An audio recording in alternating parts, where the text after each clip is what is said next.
Muy buenas a todos, bienvenidos un día más al canal, soy Oriol Mañé y hoy es un gran día, un día muy especial para mí, también para el canal. Cuando arranqué este proyecto en septiembre veía realmente lejos la posibilidad de hablar con una persona tan cercana al mundo NBA, pero hoy eso se ha hecho una realidad. Entrevista a un entrenador con una trayectoria tremenda en el baloncesto español que ahora está tocando la puerta de la NBA. Así que si te gusta el baloncesto de verdad, esta conversación creo que es para ti. Os dejo con esta entrevista y muchísimas gracias a todos por el día a día y seguir creciendo poco a poco.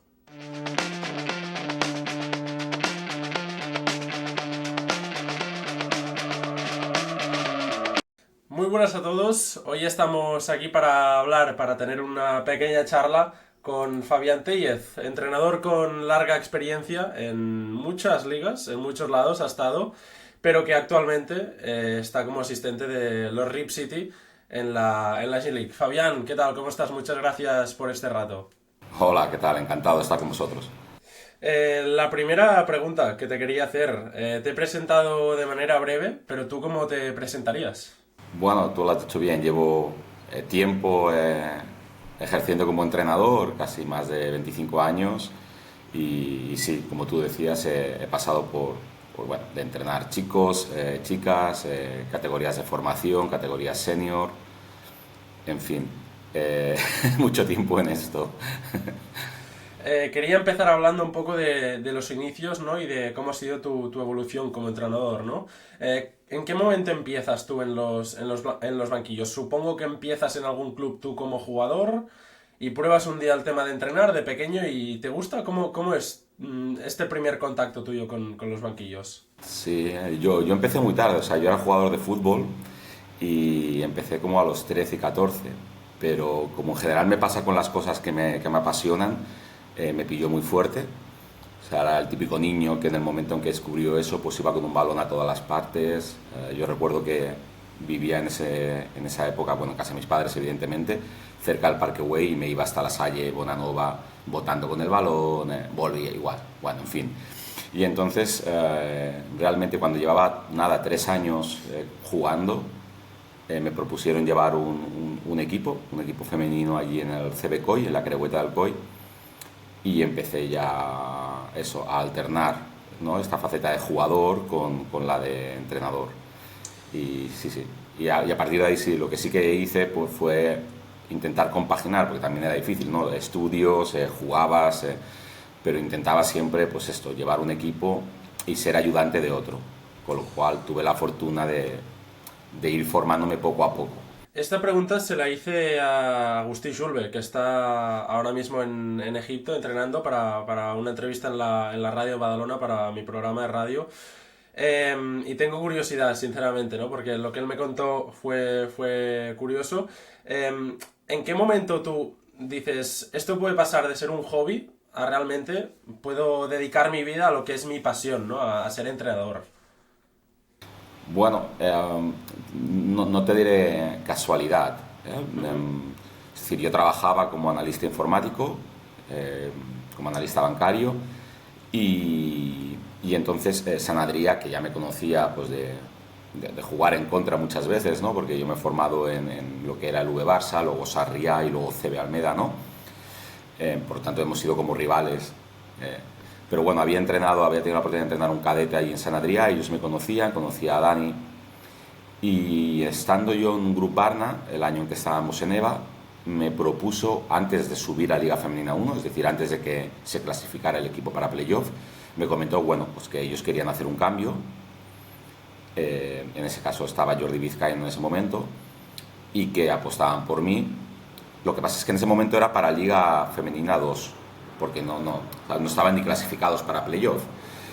Y bueno, dio la casualidad de que se clasifican, no la casualidad evidentemente, gracias al trabajo de Jordi, del staff y de las jugadoras, suben, y entonces, bueno, yo me quedo un poco a la expectativa porque entiendo que a lo mejor las circunstancias han cambiado y por tanto no quiero poner bueno, pues esto, en una situación incómoda al club. Prefiero que ellos se manifiesten y si ellos contactan conmigo y para decirme que la situación no ha cambiado, que confían en mí para el Liga 1, a pesar de que en ese momento no tiene experiencia, y ahí es donde se da la dicotomía. Ellos me ofrecen poder estar ese año alternando mi trabajo con llevar el equipo, es decir, que el equipo hiciera una sesión conmigo por la tarde, por decirlo de una manera, ¿no? Y que por la mañana pues habían jugadoras.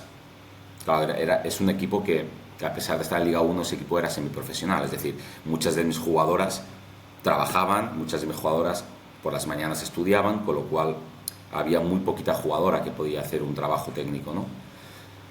Y bueno, y yo en ese momento creí que lo más conveniente para entrenar al equipo en una temporada muy difícil, que era la primera en Liga 1, y con mucha gente sin ningún tipo de experiencia en la Liga, con mucha gente no, menos Belén Arrojo, ninguna tenía experiencia en la Liga 1, era dedicarme las 24 horas al equipo.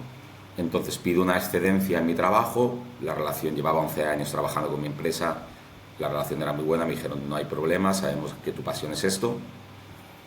Y entonces ahí surge el primer inicio, ¿no? El primer paso. Luego acaba la temporada, nosotros nos clasificamos para la Copa de la Reina, es verdad que luego tuvimos un montón de lesiones, pero salvamos la temporada holgadamente. No llegamos a clasificarnos a playoff porque además en ese momento solo se clasificaban los 6 primeros equipos, pero la temporada, siendo honestos, fue muy buena. Entonces tengo la oportunidad de firmar por 2 años en Zaragoza, que es donde ahora ya resido. ¿Qué balance haces de tu paso por Liga Femenina? Bien, pues mira, por diferentes circunstancias, yo los 4 años que he estado en Liga Femenina 1 he entrenado presupuestos entre los 3 más bajos de la categoría. Esta es la realidad, es decir, en San Adrià era el más bajo, pero cuando yo ficho por Manfilter, aunque yo desconozco la situación, sinceramente, pues bueno, pues hay una deuda muy importante que se arrastra a la temporada anterior y también hay, pues bueno, pues hay unas circunstancias por las que pasa el club a nivel de, bueno, de sanciones de otro tipo que hacen que el presupuesto, pues si el año anterior era entre los 8 primeros o los 6 primeros, ese año pues estaba entre los 3 de abajo, ¿no? Y el ASEU siempre ha sido así también, es decir, el ASEU no es que cambie el presupuesto, bueno, es verdad que baja un poquito, pero la situación de la SEU es distinta. La situación de la SEU es que durante muchos años han sido capaces de mantener una estructura de nacionales y en ese momento se pierde. Es decir, cuando yo llego pues ya no están las Irati, ya no están las Georgina Bahí, ya no están la Laura Peña, ya no están la Ari Pujol, la Aya Ravantós. Es decir, claro, eso es lo que hacía. Entonces se da una situación de que de repente tenemos que fichar 10 jugadoras, ¿no? Con un presupuesto bajo. Pero para ser lo mismo, para ser sinceros, no es que el presupuesto hubiera bajado de una forma grande, es que siempre había sido bajo, porque habían tenido no la fortuna, sino el buen hacer de ser capaz de fidelizar a una estructura fija. Este es el balance, ¿no? Es decir, al final el balance es positivo en el sentido de que hemos salvado la categoría, en el que el primer año nos clasificamos para la Copa de la Reina en Zaragoza, que es un hito para San Adrià, que el año siguiente cuando cogemos Manfilter y perdemos a todas las jugadoras, perdemos a Pau Ferrari, a Gabi Ocete, a Tamara Valde, a Lucy Pascua, es decir, es que es una locura, a Barbie, es decir, perdemos a todo lo que había hecho que quedase en cuartas el año pasado, ¿no? Pues nos clasificamos para playoff. Quiero decir que el balance tiene que ser positivo, intentando ser mínimamente objetivo. Y tú personalmente, tú como Fabián Tellez, como entrenador, ¿qué experiencia o qué aprendizaje te llevas de esos 4 años en Liga Femenina? Pues no, hay muchos aprendizajes, ¿sabes, Uriol? Es decir, es difícil resumirlo, ¿no?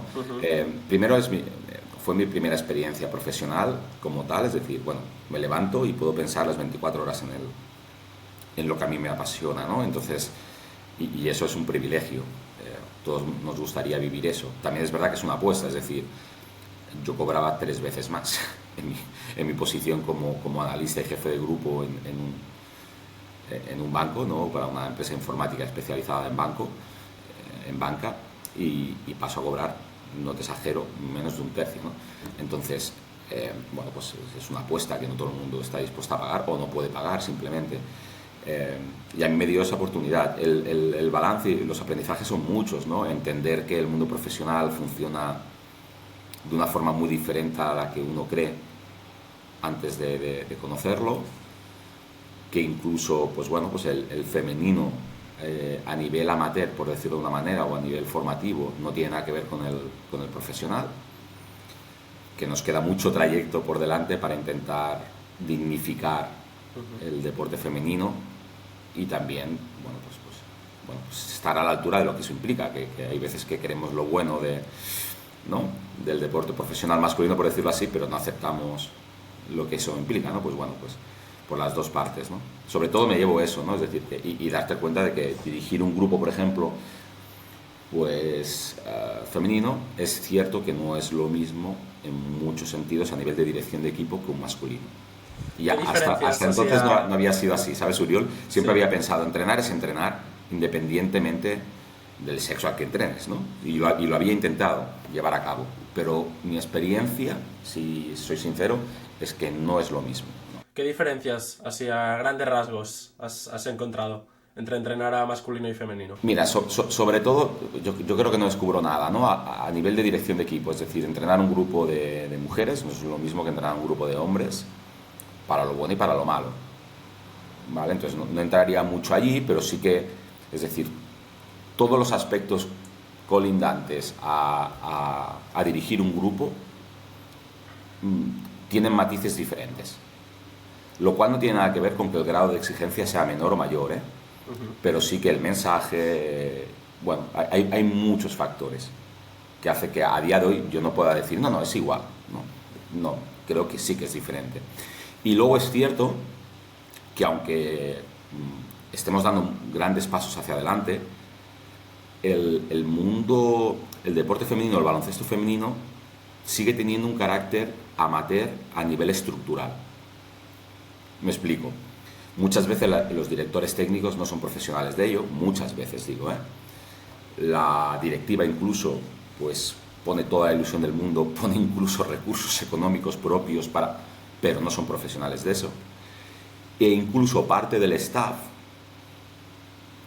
para poder ganarse la vida, tienen que hacer muchísimas más cosas que las propias de su puesto. ¿Me explico? Es decir, es común que un fisio no sea solo un fisio, sino sea el fisio, el delegado, lleve 20 años allá con el desgaste que implica. Entonces, eso hace que, bueno, pues que se den circunstancias, por decirlo de alguna manera, o esa es mi experiencia, que no son del todo profesionales. Es decir, se crean dinámicas entre gente del club y el equipo, jugadoras, etcétera, que yo creo que no son beneficiosas a la hora de poder llevar un equipo de la forma más profesional, ¿me entiendes? Sí. Y al final, si un fisio lleva pues 20 años en un puesto, lleva 4 años con esas jugadoras, la relación es personal, ¿vale?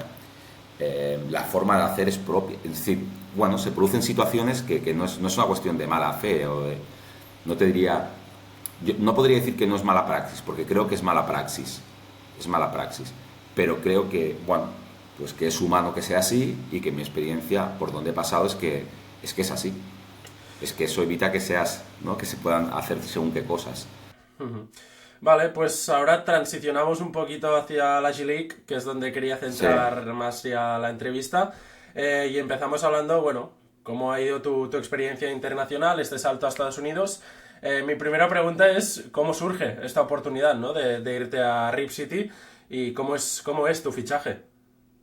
Pues mira, como sabes, el assistant del general manager en Blazers es Sergi Oliva. Sergi Oliva había sido alumno mío en la Federación Catalana de Baloncesto, había hecho el segundo nivel.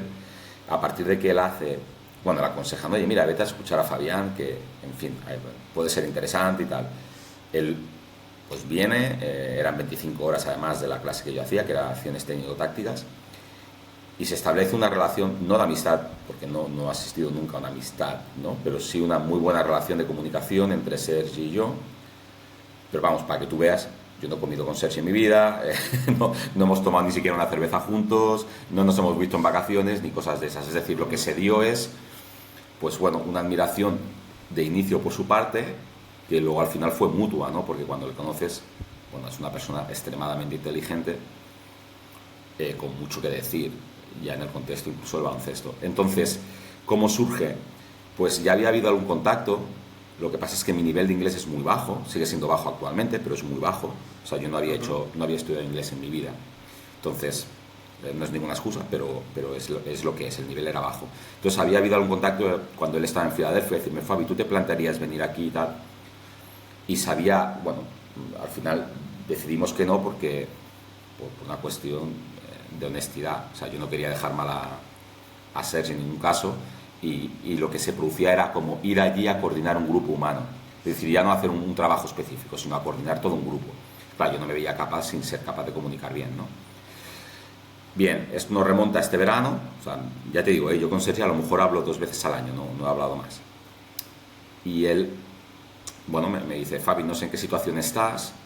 Yo estaba con un contrato en la SEU, iba a empezar la pretemporada, era en verano, todavía no habíamos empezado. Y me dice, hay la posibilidad, o sea, me gustaría que pasaras una entrevista porque pues, estamos buscando un head coach. Y yo le dije, bueno, a ver, la situación del inglés ha mejorado respecto a 3 años antes, pero no tanto como para poder ser head coach. Oye, yo creo que va a ser una buena experiencia, al menos que la hagas. Entonces pasé 2 entrevistas y a la tercera entrevista, después de la entrevista, me tumban, ¿no? Me dicen, mira, a nivel de básquet muy bien, a nivel de feeling muy bien, por eso has llegado a la tercera entrevista, pero no puedes estar dirigiendo un grupo, lo cual yo estoy totalmente de acuerdo. Tú mismo lo decías, ¿no?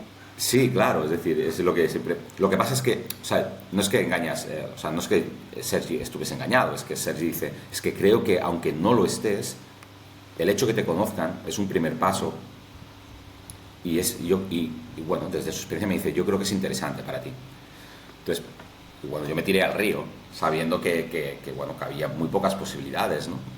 Sí. Pero es verdad que existe muy buen feeling y que la gente, que son bastante gente allí, alrededor de la dirección técnica, me conoce y que existe muy buen feeling, ¿vale?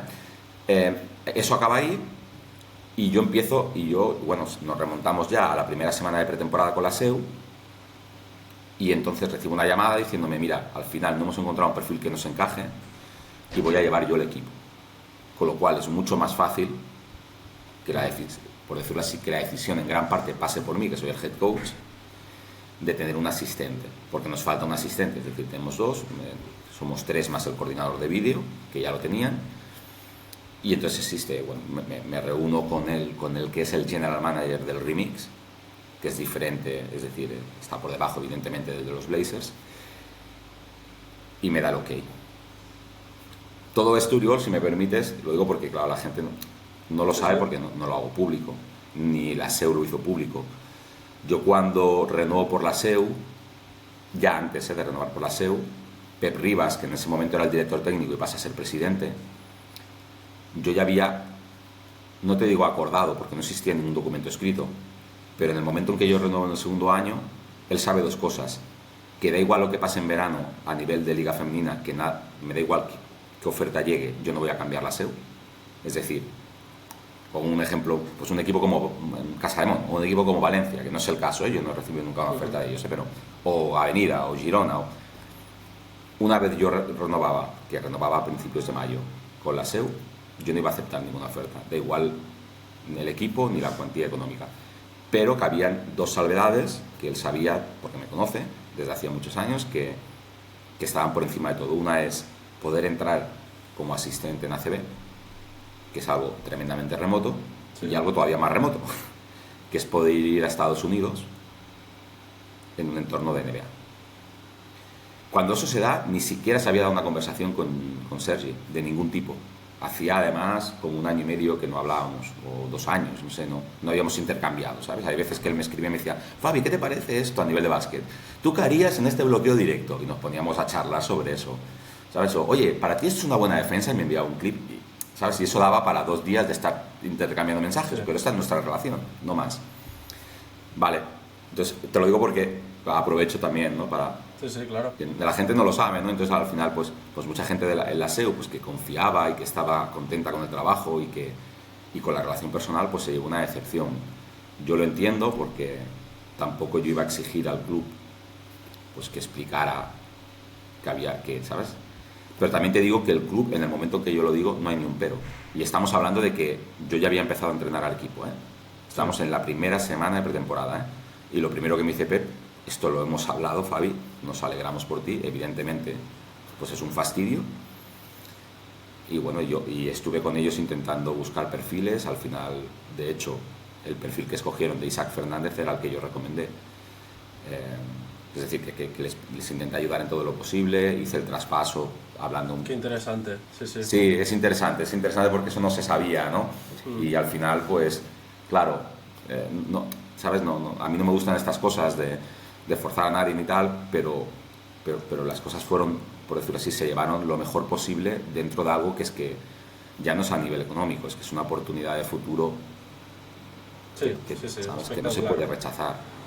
Dentro del equipo de Rip City, tú eres asistente, pero ¿qué rol desempeñas como tal, ¿no? ¿Qué tareas tienes en tu día a día, por así decirlo, para que lo entienda la gente? Sí. A ver, te hablo en general, es decir, no a nivel propio, por una cuestión de que mi perfil era muy concreto, es decir, mi incapacidad para comunicar me limitaba en algunas cosas y evidentemente mi experiencia o mi talento, mi capacidad a nivel de baloncesto me habilitaba para otras. Es decir, que no es un perfil común, por decirlo así, de asistente de G-League. Nosotros nos repartíamos el trabajo, es decir, a nivel de, por ejemplo, de scouting del rival y de scouting propio, es decir, cada uno llevaba X equipos. ¿Vale? Esto es una primera parte, ¿no? Luego, además, quisimos durante todo el verano, antes de iniciar, hicimos un análisis repartiéndonos los jugadores para establecer un programa de desarrollo técnico-táctico para cada jugador.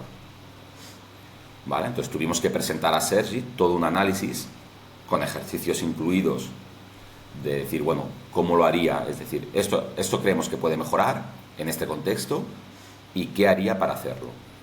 Eso se presenta a Sergi, lo aprueba Sergi tras comentarlo, tras modificar lo que sea y pasa al siguiente nivel, que es el primer equipo, que tiene que dar el ok, porque estamos hablando que hay muchos jugadores que bailan entre los Blazers. Sí. Eso es. Entonces llevamos una parte que es el scouting propio de partido y del rival, que además lo desarrollamos delante de los jugadores nosotros, es decir, yo soy el responsable, ahí se le da bastante importancia al assistant coach, entonces al final quien conoce el equipo eres tú, que te has visto 10 partidos de ese equipo.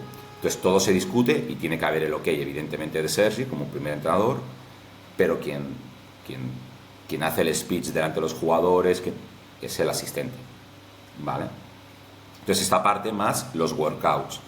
Nosotros siempre antes de empezar el entreno habían unos 45 minutos que se repartían en un trabajo físico y un workout individual o grupal. Y nos repartíamos los jugadores, pues cada uno estaba con 3 jugadores, 4 jugadores y íbamos rotando, ¿vale? Pero cada uno era responsable de un jugador en concreto. Luego hablaremos de él más concretamente, pero ¿era responsable de Isaac, tú?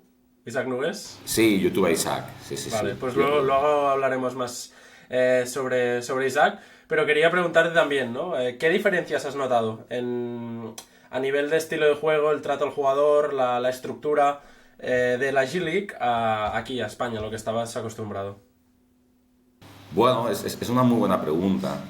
Primero de todos, es que te condiciona mucho la estructura de la liga. Es decir, nosotros, la pretemporada no existe una pretemporada, tienes 10 sesiones en 7 días. Es decir, no hay más. Y con eso vete a competir. Que es verdad que hay como un torneo previo que... Tip-off, ¿no? Eso es. ¿Sabes? Que no es clasificatorio, que da igual cómo quedes, que empiezas la liga, todos empezamos de cero y se empieza en enero, es una liga corta, pero que al final tú juegas 52 partidos en 7 meses. Sí.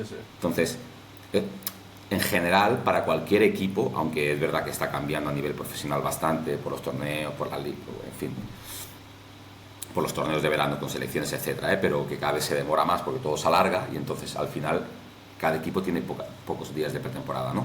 Pero aún así tú puedes construir en Europa, es mi sensación. Aquí tú construyes durante la liga o durante el torneo previo.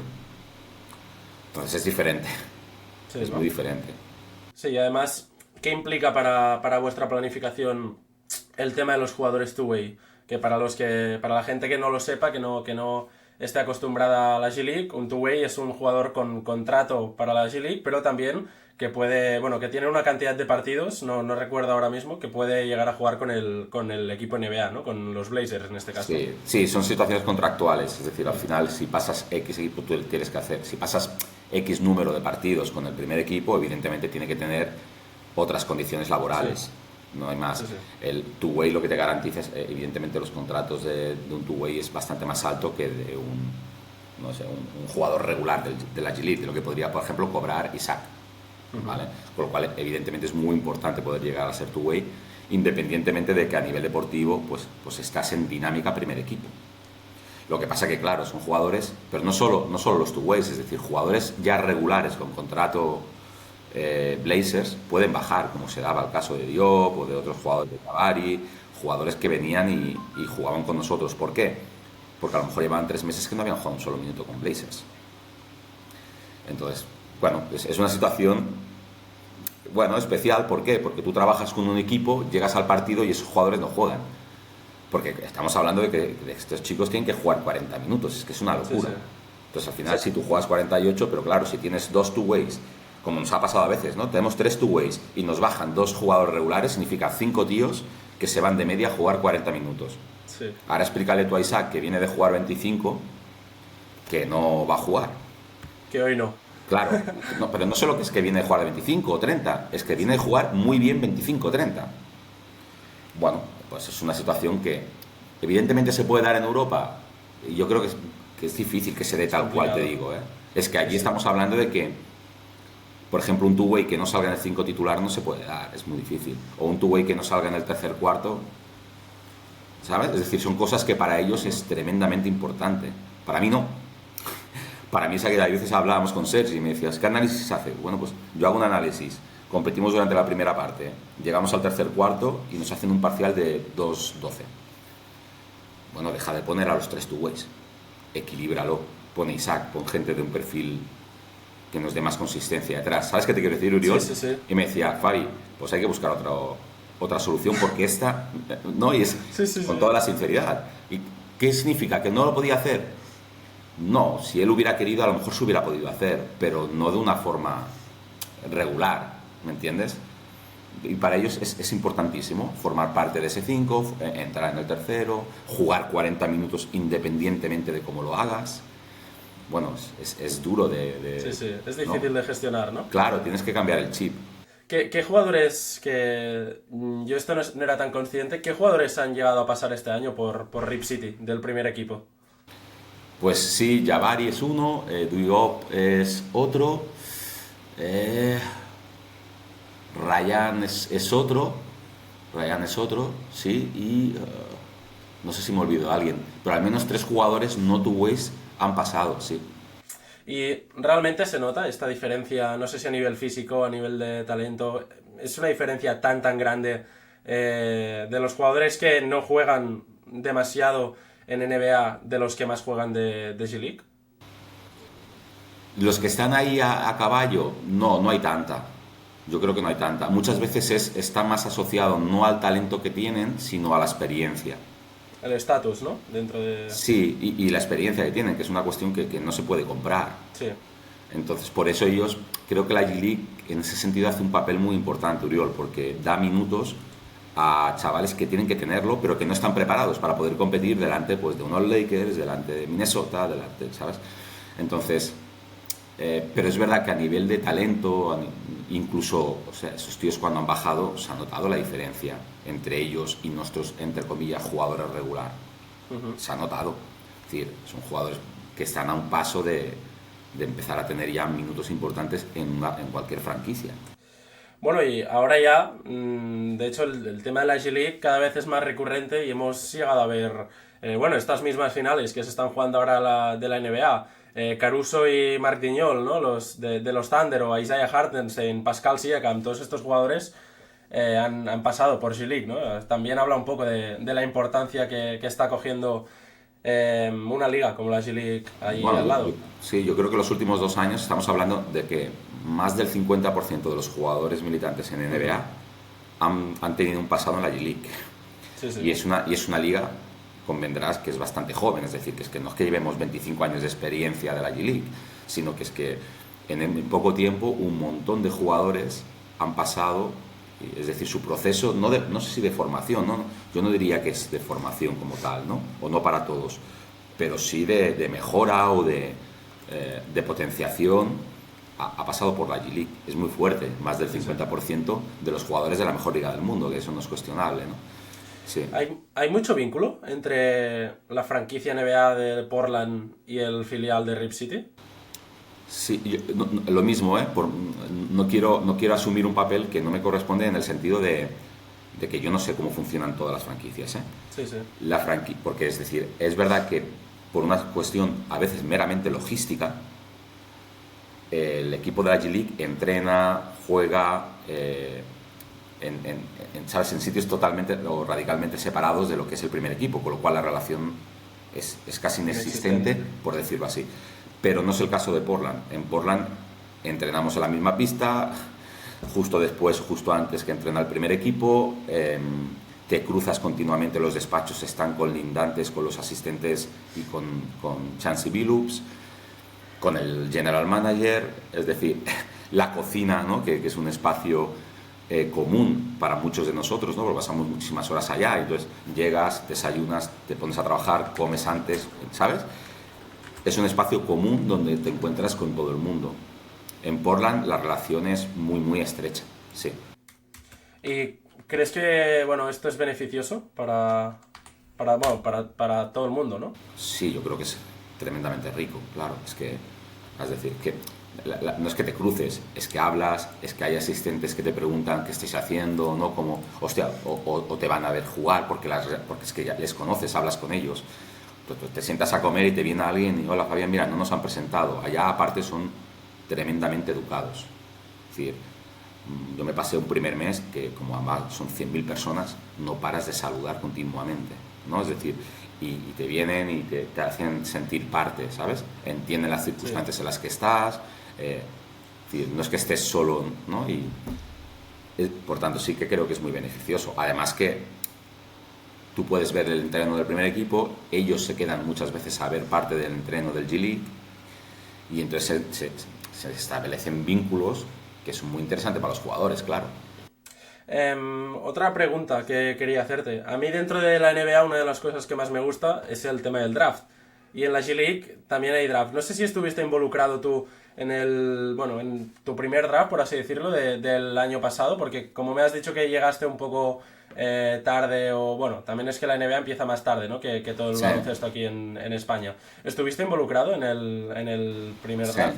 Sí, estuve, nada más llegar, es verdad, es lo que dices tú, porque yo llegué muy tarde, pero por temas de visado y también por cómo había sido el contacto a última hora y demás. Sí. Y sí, en cuanto llegué, junto con mis compañeros, con mis otros dos compañeros, de los otros dos asistentes, Chris y Lerón, estuvimos en el análisis de los jugadores que se presentaban en el draft y que ya habían pasado más de un filtro a través de Sergi y del GM, del Remix.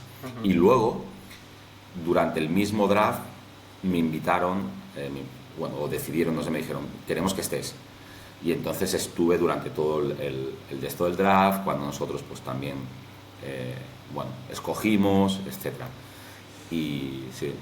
Y bueno, ahora no en mucho tendrás otro draft, por así decirlo, ¿no? Porque en la G-League funciona igual que en NBA, supongo. Cada año, draft. Los jugadores que entran al draft, la gran mayoría vienen de universidad en la G-League también. Bueno, o no, ¿sabes? Hay mucho jugador que ha estado jugando en Europa y que también se ha presentado y... Sí. Pero la gran mayoría, como Sí, tal, igual que por así decirlo, en NBA, llegan los 60 mejores talentos, que seguramente 45 son universitarios y 15 internacionales, más sí. o menos, en G-League. Tal como dices, la proporción suele ser parecida también. Y quería Aunque preguntarte... no sé si va a cambiar con todo el tema de... Ya. De la... Ahora hablaremos del también ahora hablaremos de todo este tema, porque tu visión creo que puede ser interesante y se lo pregunto siempre a todo el mundo. Pero antes, para cerrar un poco el tema del draft, vosotros escogéis en el pick 4 este año a Thierry Darlan. quería preguntarte, no por él, sino por su pasado, ¿no? Él está en G-League Ignite, un equipo que a día de hoy ya ha desaparecido. Para los que no lo sepan, a grandes rasgos es un equipo dentro de G-League que estaba formado por jóvenes que querían entrar al draft pero querían ya jugar a baloncesto profesional, ¿no? Hemos visto muchos casos estos últimos años, Matas Buzelis, Ron Holland, Scoot Henderson, cantidad grandísima. ¿Qué te parece a ti el tema de que existiera un equipo como G-League Ignite que, bueno, parece que no ha funcionado, ¿no? Porque ha durado pocos años y ya ha desaparecido. Sí, bueno, yo creo que la intención de inicio era buena, pero es verdad que, como dices tú muy bien, no ha funcionado. Entonces ahora, sinceramente, no tiene mucho sentido ni razón de ser. Pero al final estas cosas hay veces que ayudan, hay veces que no ayudan ni al progreso de esos jugadores, ni siquiera les ayuda a situarles realmente en el mapa porque la liga no es competitiva, porque, en fin, por varias razones. Bueno, así como estamos hablando de que las circunstancias siempre pueden cambiar, pero creo que está demostrado que la G-League sí que está ayudando a dar el paso definitivo a algunos jugadores, e incluso a lo que hablamos, ¿no? A situar en el mapa jugadores pues que la NBA desconocía. Sí. Creo que esta liga no es el caso, ¿no? Y bueno, pues no pasa nada, es decir, saldrá otra. Ahora, lo que tú decías, ¿no? Ahora, pues con todo el fenómeno de la NCAA, pues va a ser otra realidad a la que nos vamos a tener que adaptar. Vale, pues pasamos ahora sí a hablar de Isaac, de Isaac Nogués.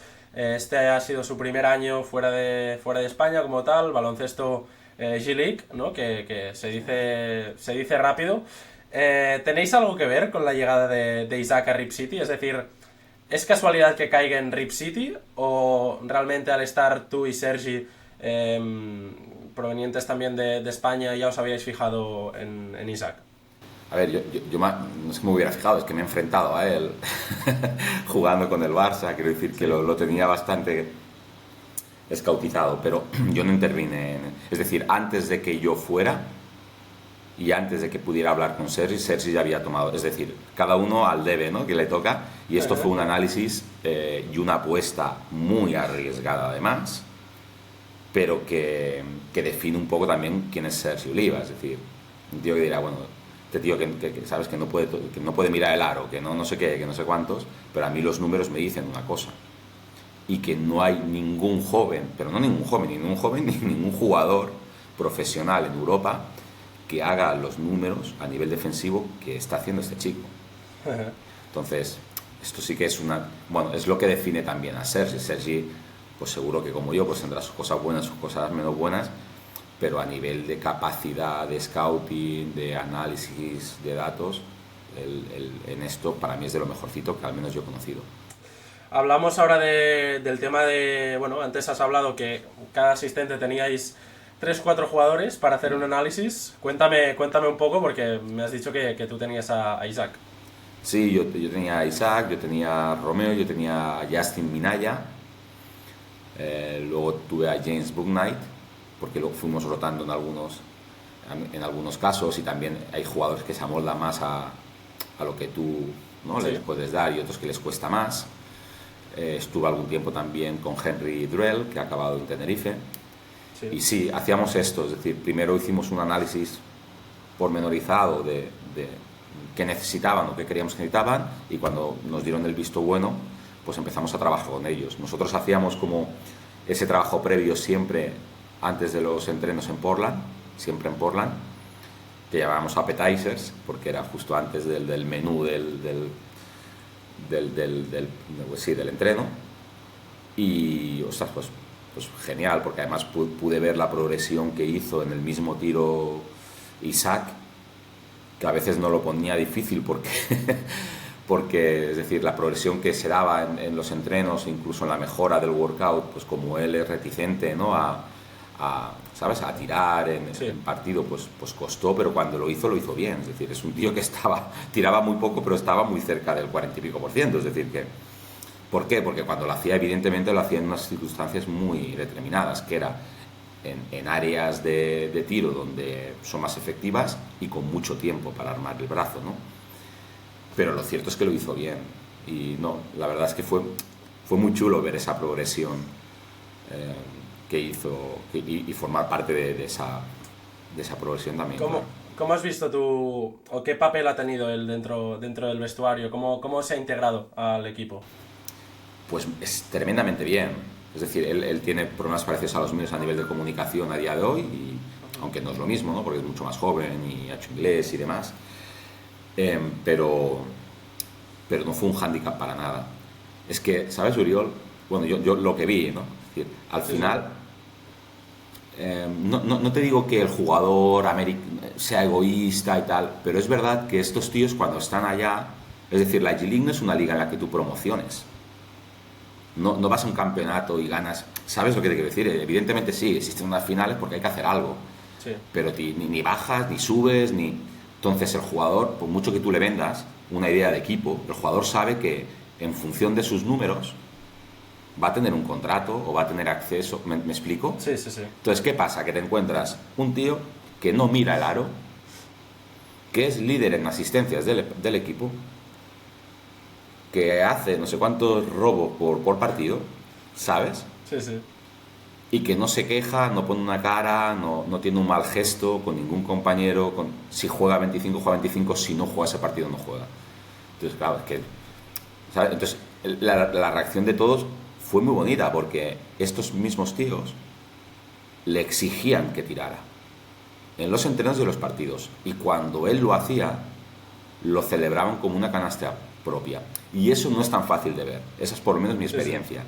Aunque nosotros teníamos un buen grupo, pero no es tan fácil de ver. Claro, no es lo mismo de ver que, pues yo qué sé, que meta una canasta, pues Bruce McGowens. Es que no, ¿sabes? Es que no es lo mismo. Sí. Porque este tío se va siempre a 35, tira 80 tiros, y claro que todos nos alegramos, nos hacía ganar partidos, y aparte es un buen chaval. Pero cuando ese triple lo conseguía Isaac, pues la gente se volvía loca, o sea, lo querían con locura, esa es la verdad. Este año se ha presentado el draft. Sí. ¿Dónde crees que está su techo? Si sigue trabajando, porque es un currante, eso seguro. Bueno, yo se lo digo muchas veces, como sabe que no me corto, pues lo puedo decir aquí, es decir, al final él tiene algo bueno, que es que nosotros le podemos ayudar a mejorar a nivel defensivo, pero la capacidad de mejora en ese sentido tampoco es muy amplia, es decir, es una cuestión casi más táctica. Es decir, tienes estas herramientas y las podemos potenciar, pero él va a seguir haciendo, da igual dónde, en la NBA, en la G-League, en Europa, en un Le Plata, en un Le Poro, en la ACB, ¿sabes? Sí. Va a seguir, porque lo ha hecho toda su vida. ¿Qué pasa? Que él tiene algo muy bueno, que se lo he dicho 1000 veces, que es, tiene tanto margen de mejora en ataque, que lo único que puede hacer es mejorar. Y claro, si sin esa mejora en ataque a día de hoy, él es capaz de estar ahí, imagínate cuando sea capaz de consolidar 4 o 5 cositas más en ataque, que yo creo que hace mucho más, y nos lo ha demostrado, de lo que parecía Uriol, y de lo que, para ser honestos, de lo que nosotros mismos habíamos analizado, no analizado, pero sí el alcance de ese análisis. Es decir, por ejemplo, Isaac es un muy buen pasador, sí, pero tú dirías, ¿es un base? No.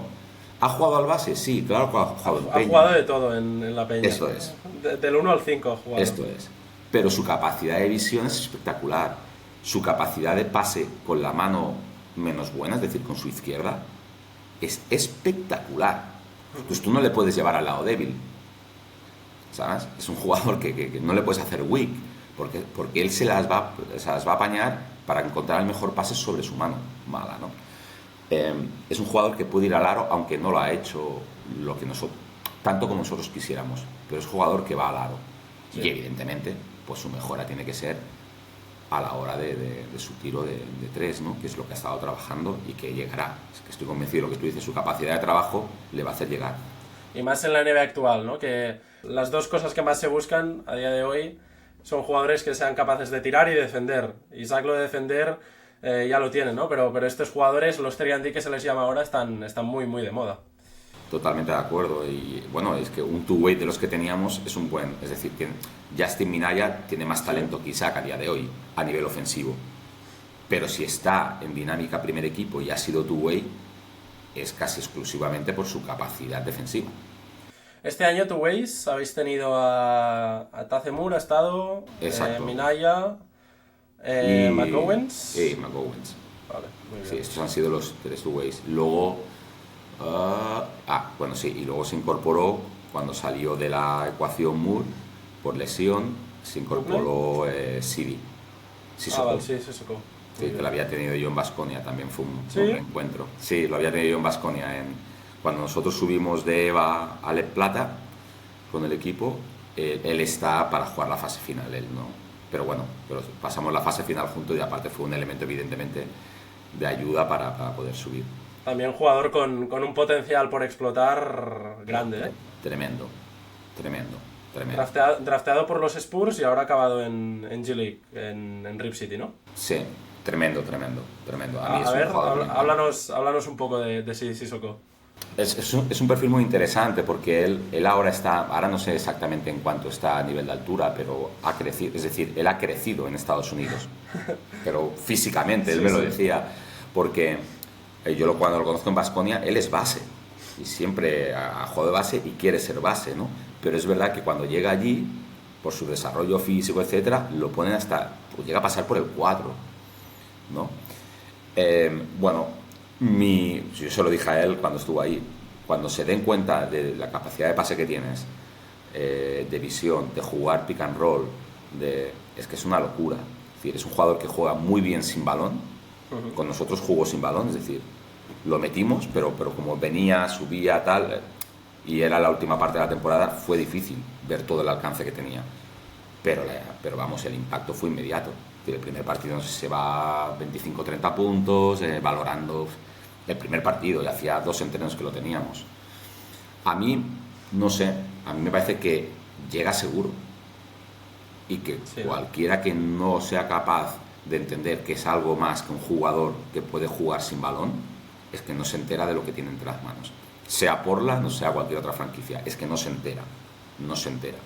Bueno, es bonito también que haya habido ese reencuentro.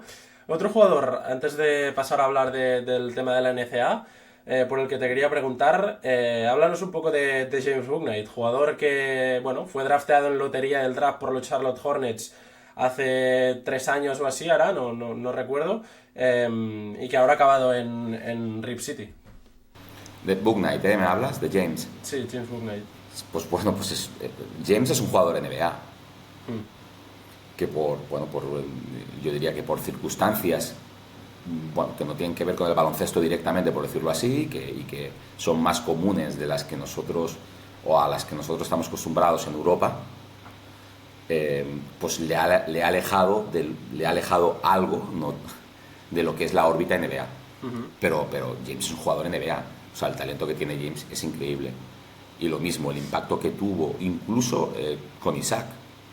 Sí, no, por eso. También he visto que es de los jugadores con quien tiene mejor relación. Sí, porque cuidó de Isaac, le ayudó a entender cómo funciona ese mundo allí, que es necesario, le exigía los entrenos, el primero que decía, no, yo quiero, el que quiero que me cubra es Isaac. Claro, es que es una locura, es que estamos hablando de una persona que cuando él quería no era defendible. Es que James no era defendible. ¿Sabes? Es que es un tío que se comía 2 hamburguesas y al minuto y medio estaba pegando un mate desde el tiro libre. O sea, con un talento para pasar. Por ejemplo, James es un anotador. Cuando Sergi le dice necesitamos que pases el balón, llega un momento que le tenemos que decir olvídate de pasar y tira, porque es decir, es capaz de hacer cualquier cosa en la pista. Es más, no es un jugador que sea muy constante a nivel defensivo, y eso hace que tenga una apariencia de ser mal defensor. Pues no es mal defensor, porque es tan inteligente, es tan rápido de manos, cambia el ritmo de una manera que cuando él quiere.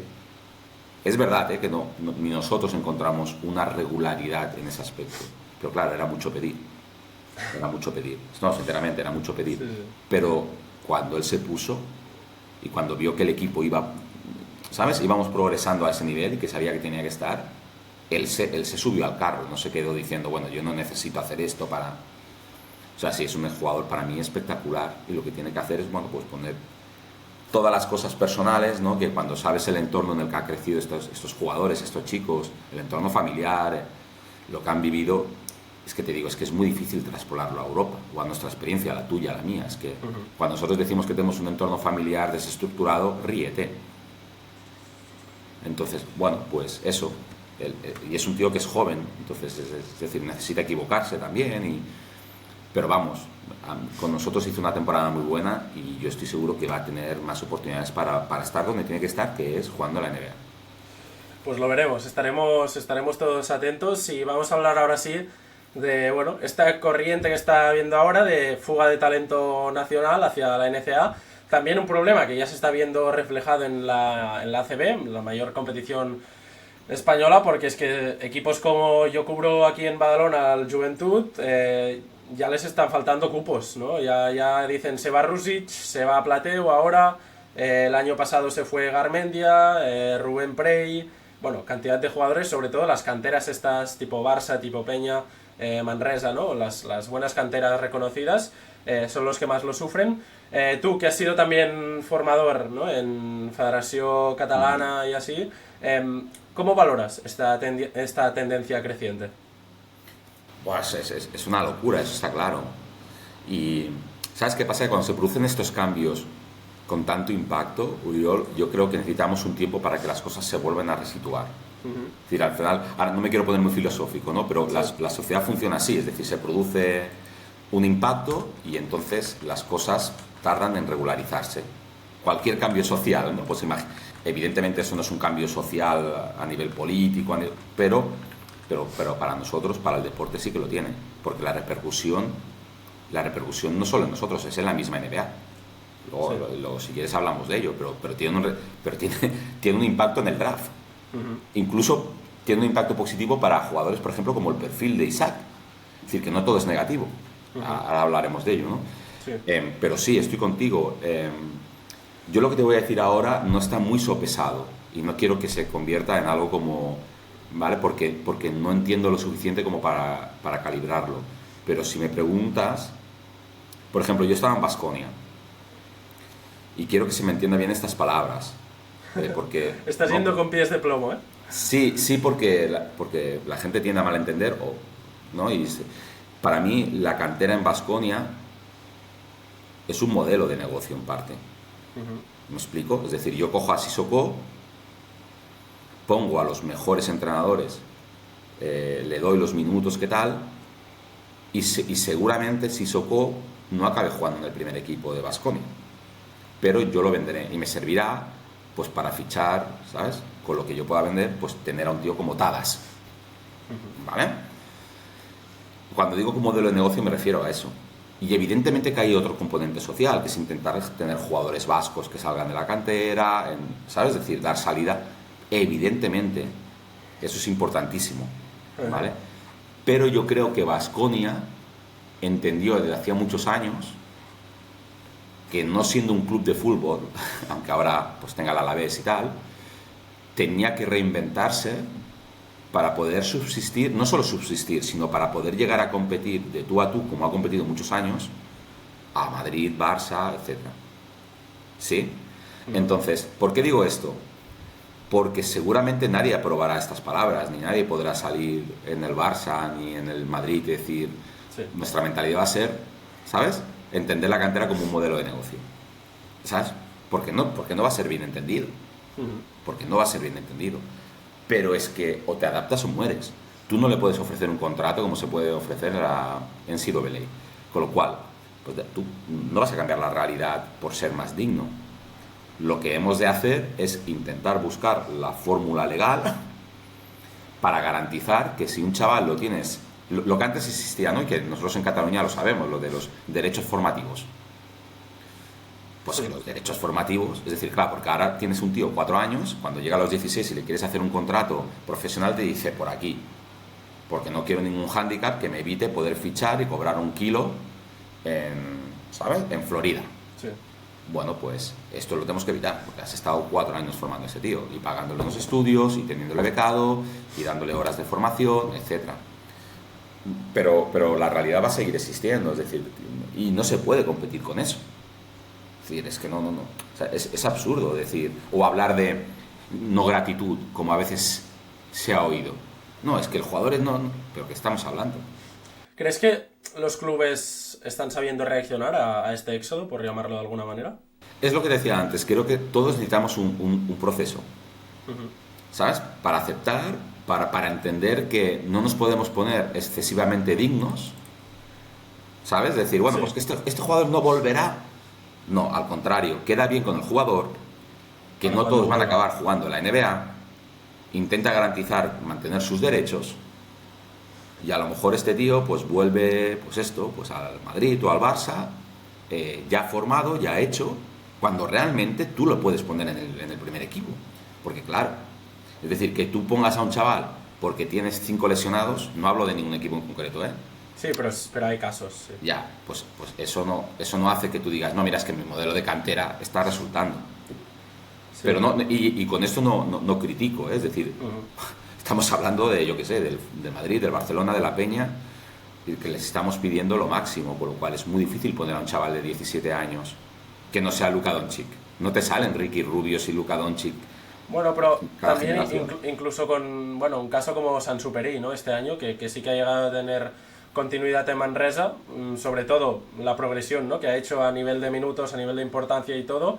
También, ¿no? Es cierto que con Ocampo, ¿no? Que fue su entrenador en Leporo, pero incluso en casos así que parece que ya está haciéndose un hueco, se va, creo que es Illinois, Sansuperi, ¿no? Sí. Es difícil, ¿no? De gestionar esto. Sí, pero por ejemplo, yo creo en las personas, es decir, Mario, yo no lo conozco personalmente el caso, pero no creo que sea un niño tonto.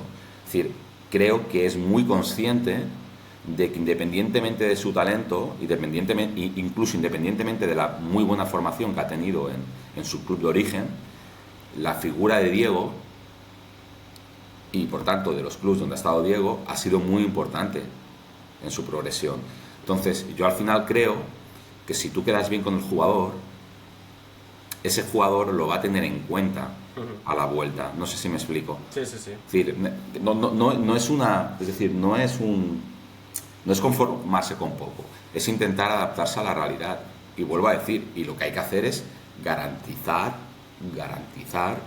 que si se quieren llevar a un jugador, paguen por ello. ¿Sabes? Que es que esto es lo que para mí me parece inadmisible.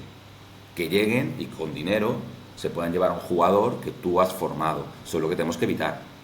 Por tanto, ¿crees que hay que trabajar en entender, bueno, con este margen de entenderlo, ¿no? Lo primero. Pero ¿crees que el futuro del tema este de la fuga de talento hacia la NCAA puede derivar en, vale, pues tú te llevas a mi jugador, está claro que ni la mitad de los jugadores que están yendo hacia Estados Unidos van a acabar en la NBA? Creo que eso es algo que lo sabe todo el mundo. Y por tanto, hay que trabajar que en su vuelta, ¿no? Ser el club que está allí, con el jugador mucho más preparado, ¿no? Y ya quizás sí para aportar, ¿no? ¿Lo ves así tú? Está claro. Y además luego hay una responsabilidad también. Es decir, la nueva realidad incluso en Europa Sí. es lo mismo. Es decir, está muy bien exigirle al Madrid y al Barcelona siempre lo máximo. Pero bien, es que no es lo mismo exigirle lo máximo cuando estás compitiendo en las mismas condiciones que 2 o 3 equipos más que están en el top, que de repente aparezcan 5 que están muy por encima de tu presupuesto. Es decir, o sea, yo he llevado el escudo del Fútbol Club Barcelona y me siento muy orgulloso de haberlo llevado, pero llevar el escudo no te garantiza éxito. Es decir, cuando yo llevaba el Junior, pues sí, teníamos la obligación de ganar un campeonato de España, pero es que hace 8 años que no ganamos un campeonato de España. No sé si me explico, ¿sabes? Sí, sí, sí. O sí, hay que clasificarse para la Euroliga, pero es que hace 5 años que no nos clasificamos.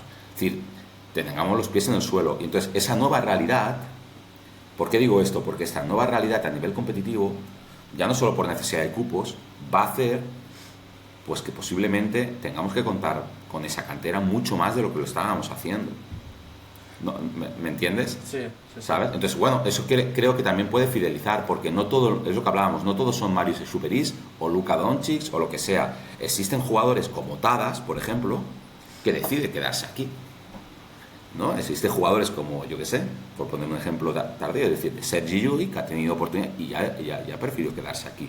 Es decir, siempre va a haber un margen si tú les das cancha a esos jugadores. Entonces creo que es un poquito todo, ¿no? Es decir, ser consciente de la nueva realidad, dar más cabida a esos jugadores, ser consciente de tu realidad ahora mismo a nivel europeo. Es decir, a lo mejor Barça y Madrid ahora mismo no están en los primeros 3 puestos. Desde luego a nivel presupuesto no lo están. Y la historia da para lo que da. Sí. Pero no para ganar partidos, porque sí. O sea, está muy bien decir que la camiseta, pero no es así. Entonces, bueno, no lo digo, vuelvo a decir, esto no es una crítica a los clubes, al contrario, es entender que, claro, es que si vamos a enjuiciar el trabajo que hacen staff, dirección técnica de estos clubes en función única y exclusiva del resultado a día de hoy, nos vamos a llevar un error. Y no va a cambiar la realidad porque seamos más duros en la crítica, ¿me entiendes? No, sí. Y lo mismo para los clubes, ¿no? Es decir, ahora, no, pues es que el jugador es desagradecido, no lo quiere. Pues vale, pues tú vas a hacer que cuando vuelvas el jugador decida irse a Baskonia antes que ir a tu club. No sé qué bueno puede traer eso, ¿no? Sí, quizás ahora, bueno, desde el año pasado ya los jugadores están yendo hacia Estados Unidos, los jóvenes. Quizás en 2, 3, 4 años, cuando se acabe su ciclo universitario, veremos un primer boom otra vez de jugadores que van a volver hacia España, ¿no? Quizás lo que tiene que pasar es casos como ahora Álvaro Cárdenas, que ha estado allí sí, en los Broncos y ahora ha cumplido el ciclo universitario entero y ahora vuelve a Valencia, que es uno de los mejores equipos de ACB, ¿no? Por tanto, quizás hay que acostumbrarse estos 2 años a sufrir un poco, a perder jugadores para ganarlos con más experiencia cuando acaben sus ciclos universitarios, ¿no? Claro, al final muchas veces incluso estos grandes clubes como Barça, Madrid han acabado. Si el jugador no ha estado en EVA o han creído que la EVA se le quedaba pequeño para ellos, los han cedido, como hace Baskonia, a equipos vinculados o en los que hay alguna relación en LEP Oro o en LEP Plata. Bueno, ¿qué diferencia hay? Evidentemente, claro que hay diferencia, porque tú lo tienes más controlado. Incluso, pues bueno, en el caso de Baskonia muchas veces hacían un trabajo específico en el mismo club, aparte de entrenar con el LEP Oro, ¿no? Pero no hay tanta diferencia entre tenerlo en una universidad, donde además el jugador se desarrolla a nivel formativo de una manera diferente. Y físico, ¿no? También es donde más se centran. Y físico, entonces, bueno, ¿eso quiere decir que cada universidad trabaja igual? No. Puede ser perjudicial para algún jugador, y lo ha sido, de hecho, ¿eh?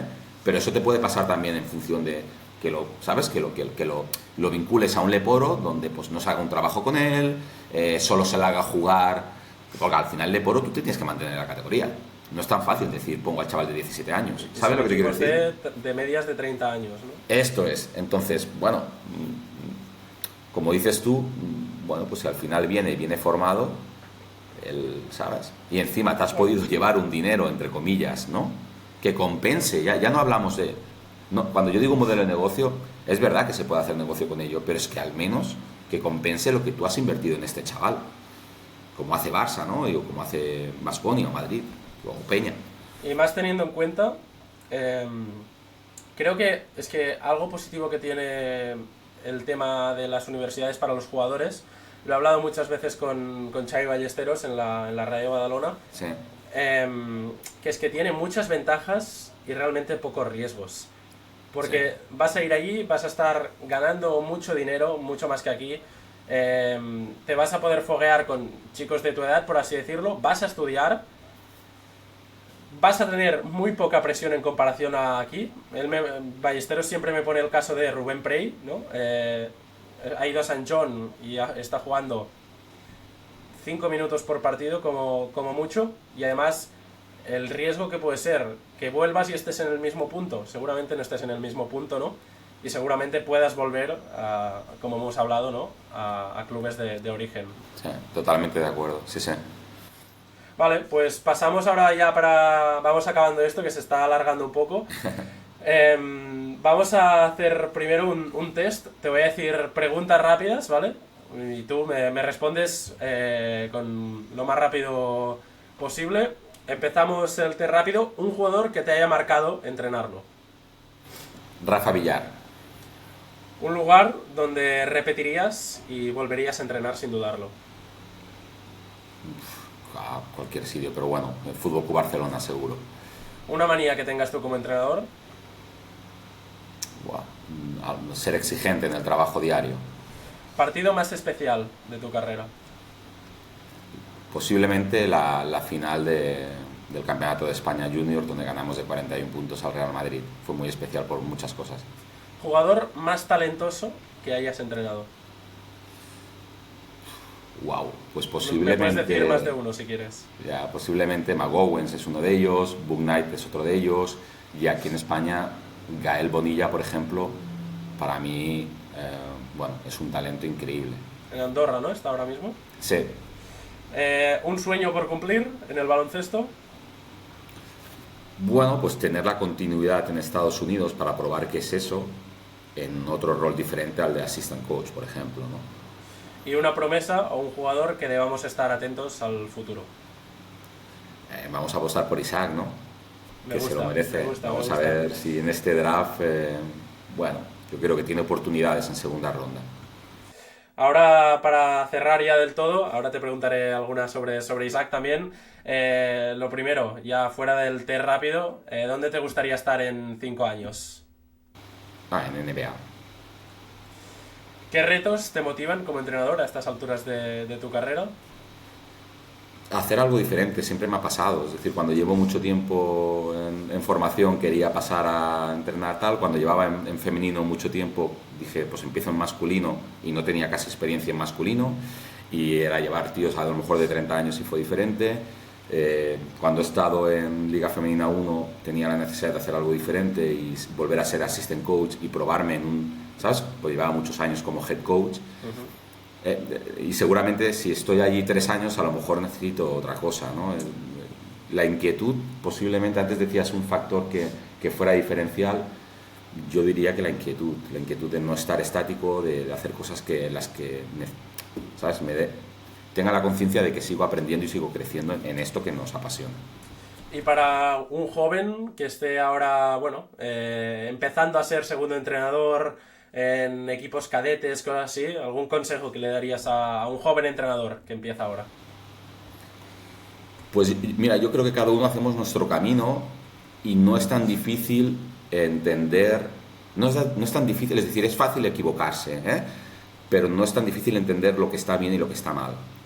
Entonces, si tú crees que para llegar antes has de hacer cosas que están mal, creo que es una equivocación. Posiblemente llegues, ¿eh? Antes me decías, ¿cuándo dices el paso? Bueno, yo di el paso a ser, entre comillas, profesional de esto a los 40 y pico de años.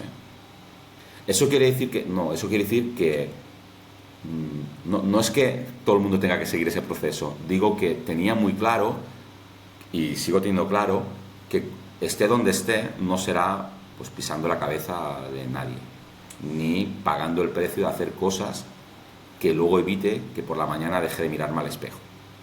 Pues yo le aconsejaría esto, porque podemos disfrutar de esto, podemos ser profesionales o no, pero que tú cada mañana... Mira, esto me lo dijo, es muy interesante, Oriol, perdona que me alargue. No. Esto, alguien a quien respeto muchísimo, que es Ricard Casas, cuando yo viví una situación difícil en Barcelona, ¿no? Que es que después de haber hecho todas las cosas muy bien, pues ellos al final se acababa juntando 2 equipos, que era el Leporo, porque se llegó a subir al Leporo, más el Junior, se formó el EVA, y entonces dejaron de contar, pues en ese caso con Mateo Rubio, que llevaba el Le Plata, que subió al Leporo, y conmigo, a pesar de haber hecho un buen trabajo ambos, ¿no? Eso fue difícil, es decir, yo me fui al Campeonato de España sabiendo que yo no iba a continuar al club, ¿no? Y Ricard Casas me dice, mira, como lo explica él, ¿no? En plan cuento, mira, ya una persona muy grande, que té ya muchas arrugas, una persona muy grande, no muy anciano, que tiene muchas arrugas, que es muy mayor, que tal, que es muy respetado, que es el señor Vázquez, ¿no?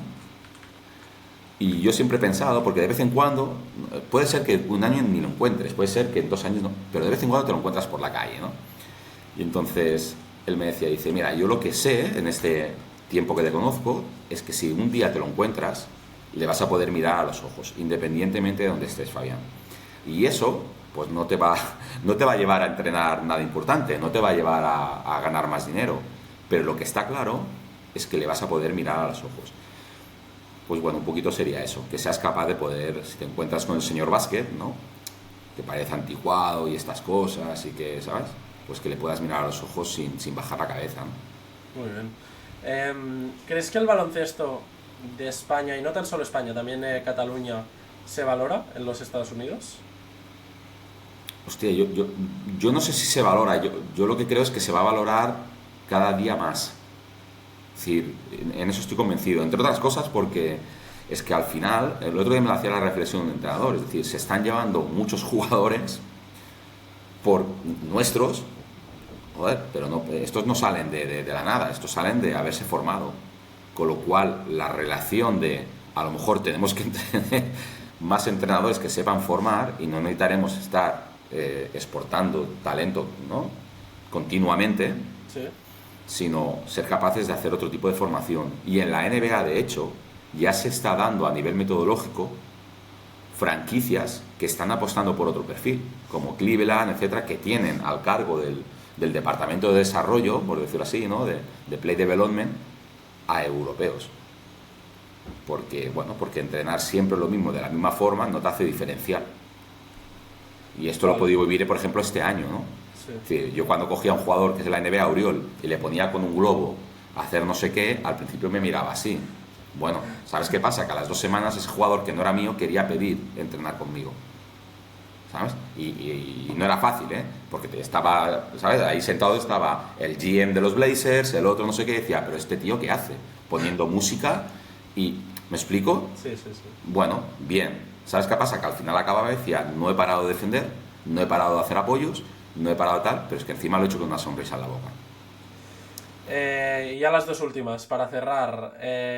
Una pregunta doble. Quizás te ponen un compromiso. ¿Crees que Isaac saldrá escogido en el draft de 2025 o conseguirá, si no, por otro lado, un two-way contract?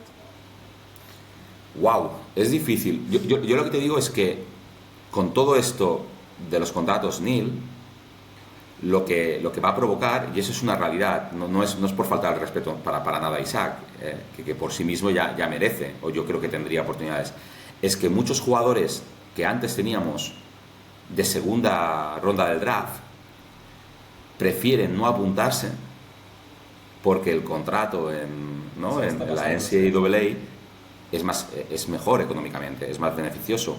¿Y eso qué hace? Eso hace que jugadores como Isaac, que podían estar en segunda ronda del draft en una posición, suban. Con lo cual creo que oportunidades va a tener. No muchísimas, evidentemente, porque es que es muy difícil. Estamos hablando de la NBA, es que no sé si somos conscientes. Es que Isaac hace 2 días estaba jugando en Huesca, en el de Plata. De plata. Sí, sí. ¿Vale? Y gracias a un visionario como tal, lo ha puesto en mercado, que es Sergi, ¿no?